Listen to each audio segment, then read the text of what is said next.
Welcome back, everybody, and welcome to another episode of Unplugged. If you're familiar with the cooperative business model, you know that supporting the communities we serve is at the core of who we are. For years, it's been part of our foundation, and it's growing our ways to serve that is more important than ever. I was lucky to sit down recently to interview our former Director of Community Relations, Scheer, before his retirement. Gray had spent years serving the communities and members living in Northwest North Carolina, so join me on this episode as we learn about how passion, servant leadership, and a love for helping others can make an impact on cooperative communities today. Well, for a lot of people who are listening to this podcast, I know some are familiar with Blue Ridge and some may not be as familiar with Blue Ridge, but Gray, you've been a staple of community relations here at Blue Ridge for quite some time. And I got to ask, what got you into the cooperative world before we get into deeper topics on community relations, and why community relations? What brought you into this? Well, to be honest with you, I went to work for a co-op really not knowing what it was like, what it was all about. Went to a smaller co-op in South Carolina, worked there for 9 years. And during that process, I started seeing what Blue Ridge was doing in the whole co-op world and in North Carolina. And it got my attention, and I started applying for jobs here. It took me a couple of tries, but I finally got on. But I was really impressed with the involvement Blue Ridge has with its members in the community, its customer service ratings. And so I set my goal to get here, and 22 years ago, I was successful. Why is, community relations is a specific part of the cooperative, and it's a very important part of the cooperative. Why is community relations so important to you personally? Well, first, let me say why it's important to co-ops, and it sounds simple, but it's improving the way of life. 86 years ago, Blue Ridge got into the business of stringing wire, copper, and poles up the mountain to serve rural areas that were not served by the investor-owned utilities. And that was to improve way of life. And today we work to improve the way of life for our members through programs involved in community relations, whether it's working with our youth, working with our members, providing services, grants, assistance to people in need. We do what it takes to make the members' lives better. And to me, that's very satisfying. I go home at night and I'm proud of what we do. When I talk to people, my family and stuff, and I'm proud to say, the things that we do here at Blue Ridge is just pretty phenomenal. And really, you talked about the impact cooperatives have locally, and it's one of our cooperative principles to be involved locally. What do you feel like, and you kind of touched on this, what do you feel like the role the cooperative should be in local communities and schools with students and just different entities locally? How do you feel like the cooperative should be involved? Well, I think Blue Ridge has set the blueprint for lots of other co-ops to follow.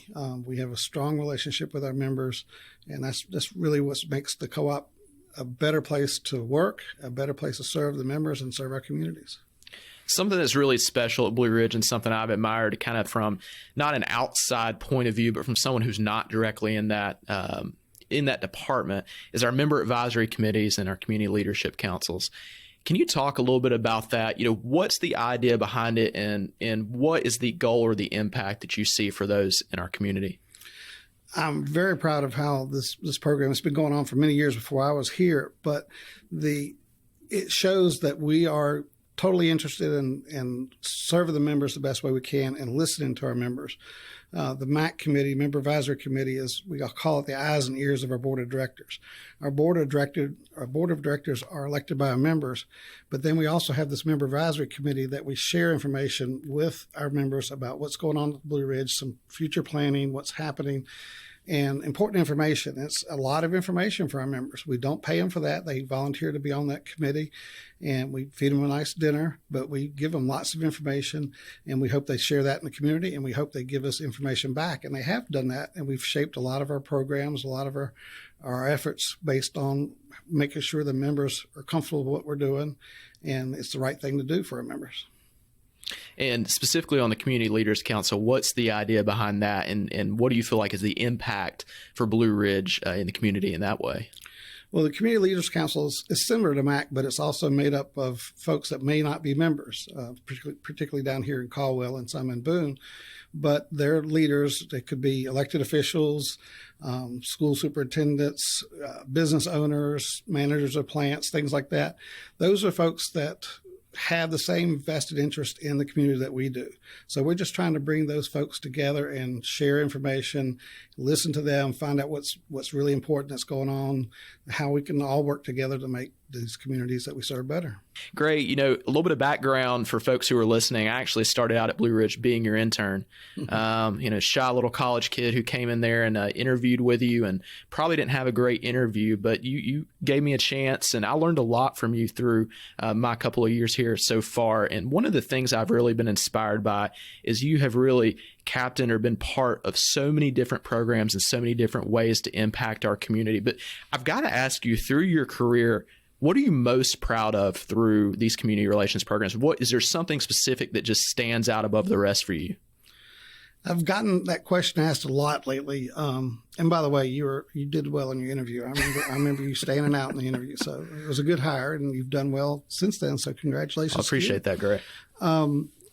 I have a hard time putting a label of the best on one item. I'm very proud with all the youth type programs that we have, and we have many of them, from everything from electric safety to our leadership track to student or teacher grants for bright ideas. I'm very proud of the member advocacy with the MAC and the CLC. I really can't say which one is my favorite. They're all great.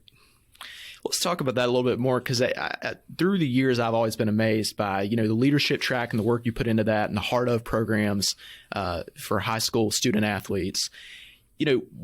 Why so much focus on the youth? Why do you think that's important for cooperatives to really put their best foot forward on? And why do you think that is a part of our communities that we really should develop and work towards?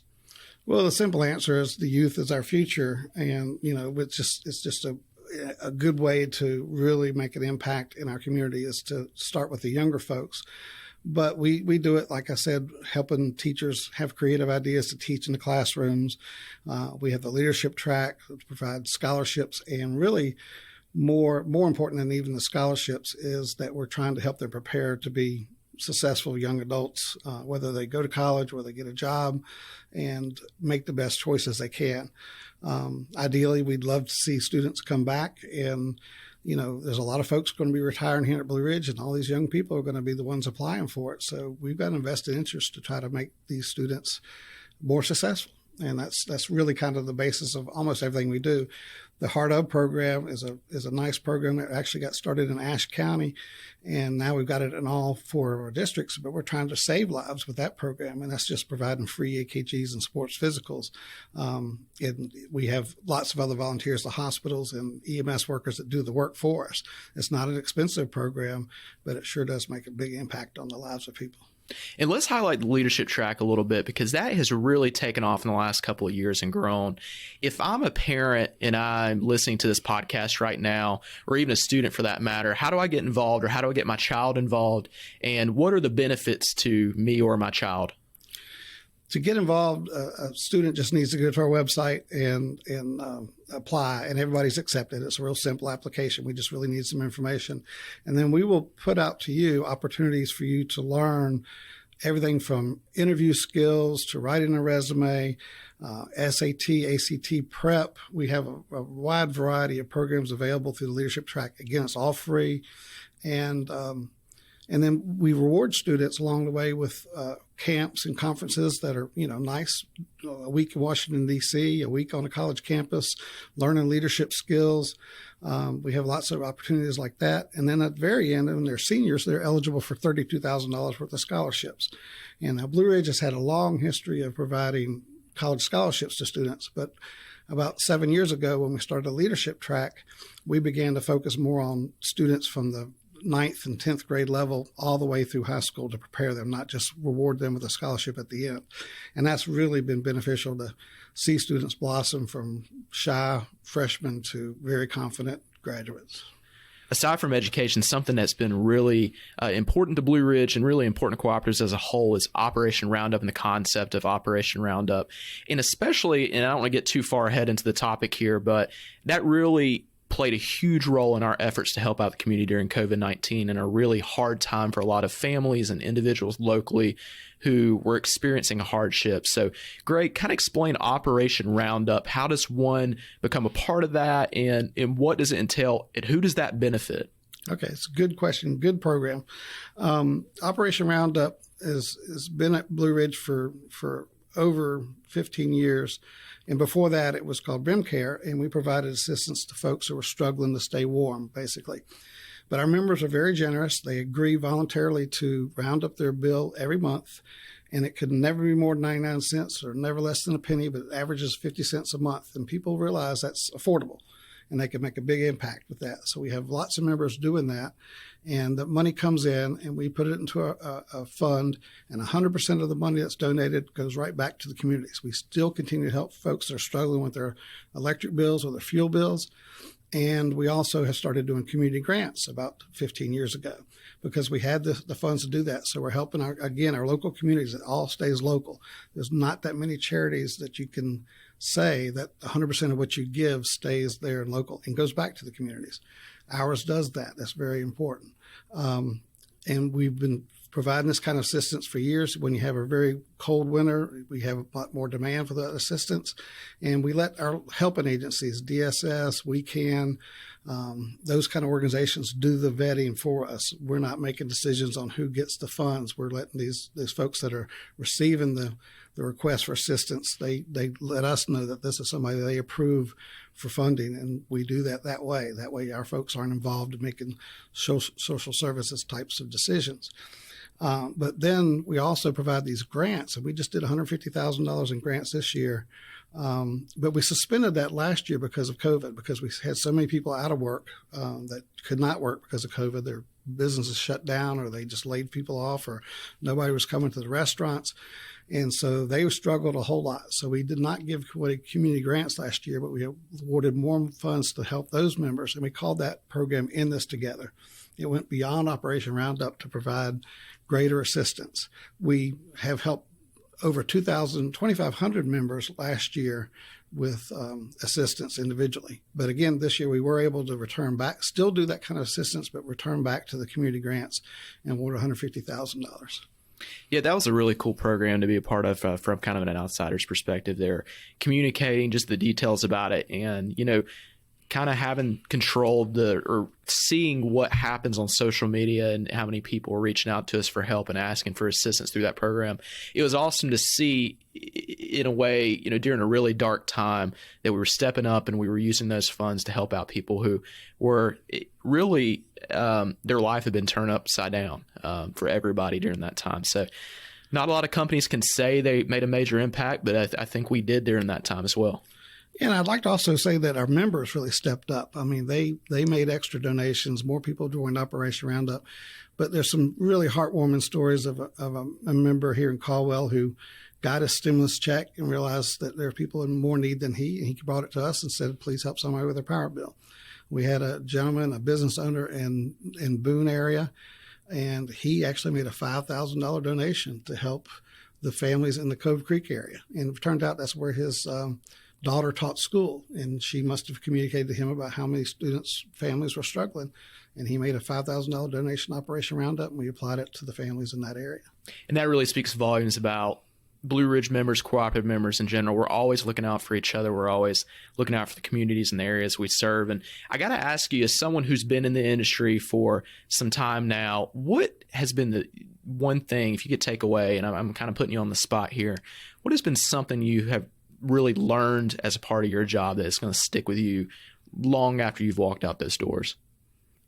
I'm not sure it's what I've learned, but what I've observed is the great nature of people. I mean, the folks that work here at Blue Ridge, really everywhere from the linemen to the line techs to accounting, IT, PR, marketing, whatever it might be, everybody has a servant's heart. And it's the core of what makes Blue Ridge what it is. And I can tell you it's not that way everywhere. So that's what I'm going to take away is the people that work here and that serve our members. I think we've got great members, but we really have a great group of people serving them at Blue Ridge. Well, that wraps up another episode of Unplugged. Again, I'm your host, Jacob Puckett. Thank you for tuning into this episode, and thank you for tuning into past episodes. We really appreciate you listening, learning about what we do in every day at Blue Ridge Energy and in the cooperative world. If you enjoyed this podcast or any of our others, I hope you will subscribe to the podcast and listen for more. Until next time.